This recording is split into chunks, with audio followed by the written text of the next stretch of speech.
Hello friends.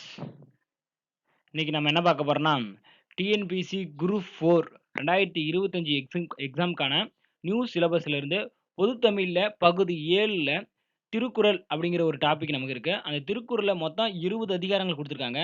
அந்த 20 அதிகாரங்களும் தினமும் ஒவ்வொரு அதிகாரமா பார்க்க போறோம். சரி. முதல் அதிகாரமா நம்ம எத பார்க்க போறோம் பார்த்தீங்கன்னா, ஒழுக்கமுடைமை அப்படிங்கிற அதிகாரத்துல இருந்து தான் பார்க்க போறோம். ஓகே. இதுல மொத்தம் 10 குறட்பாக்கள் இருக்கும். வாங்க பார்க்கலாம். ஒழுக்கமுடைமை அப்படின்னா என்ன பொருள்னா, நல்ல நடத்தை உடையவராதல் அப்படின்னு சொல்லி பொருளாம். வாங்க ஃபர்ஸ்ட் குறள் பார்க்கலாம். ஒழுக்கம் விழுப்பம் தரலாம், ஒழுக்கம் உயிரினும் ஓமப்படும். அதாவது அதற்கான பொருள் பார்த்தீங்கன்னா, ஒருவருக்கு அனைத்து சிறப்புகளையும் தருவது ஒழுக்கமே. ஆதலால் அவ்வொழுக்கத்தை உயிரிலும் மேலானதாக கருதி காத்தல் வேண்டும் அப்படின்னு சொல்றாங்க. அதுக்கான சொற்பொருள் பார்த்தீங்கன்னா, விழுப்பம் அப்படின்னா சிறப்பு, ஓமப்படும் அப்படின்னா காத்தல் வேண்டும். அதாவது இலக்கண குறிப்பு பார்த்தீங்கன்னா, ஒழுக்கம் தொழிற்பெயர், படும் அப்படின்னா செய்யும் என்னும் வாய்ப்பாட்டு வினைமுற்று. அடுத்த குறள் பார்க்கலாம்.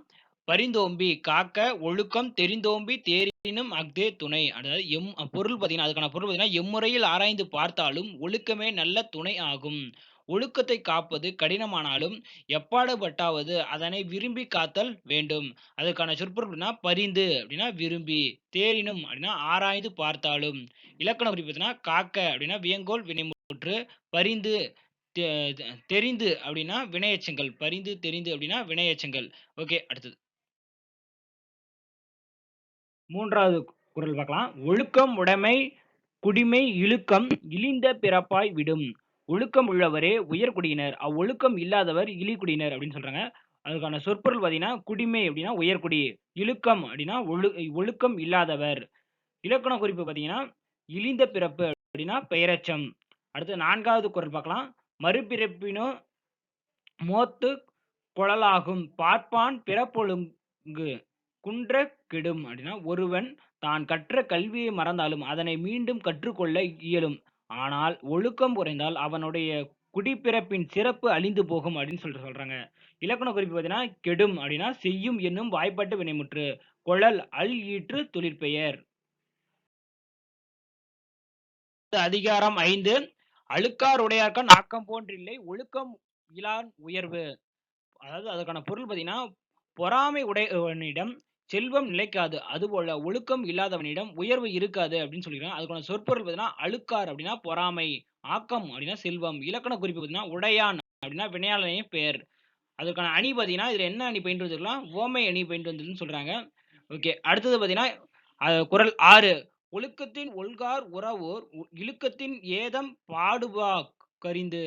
அதாவது அதுக்கான பொருள் என்னன்னா, ஒழுக்கம் தவறுவதால் ஏற்படும் குற்றங்களை நன்குணர்ந்த மனவலிமை மிக்கோர் அவ்வொழுக்க நெறியிலிருந்து சிறிதும் விலக மாட்டார் அப்படிங்கிறாங்க. அதுக்கான சொற்பொருள்னா, ஒல்கார் அப்படின்னா விலக மாட்டார், உறவோர் அப்படின்னா மனவலிமை உடையோர், ஏதம் அப்படின்னா குற்றம். இதுக்கான இலக்கண குறிப்பு பார்த்தீங்கன்னா, உறவோர் அப்படின்னா வினையாளரின் பெயர். அதிகாரம் குறள் 7 பார்த்தீங்கன்னா, ஒழுக்கத்தின் எய்துவர் மேன்மை, இழுக்கத்தின் எய்துவர் எய்தாப் பழி. ஒழுக்கமுடையோர் மேன்மை அடைவர், ஒழுக்கம் இல்லாதவர் அடையக்கூடாத பழியை அடைவார். அதாவது சொற்பொருள்னா, எய்துவர் அப்படின்னா அடைவர்.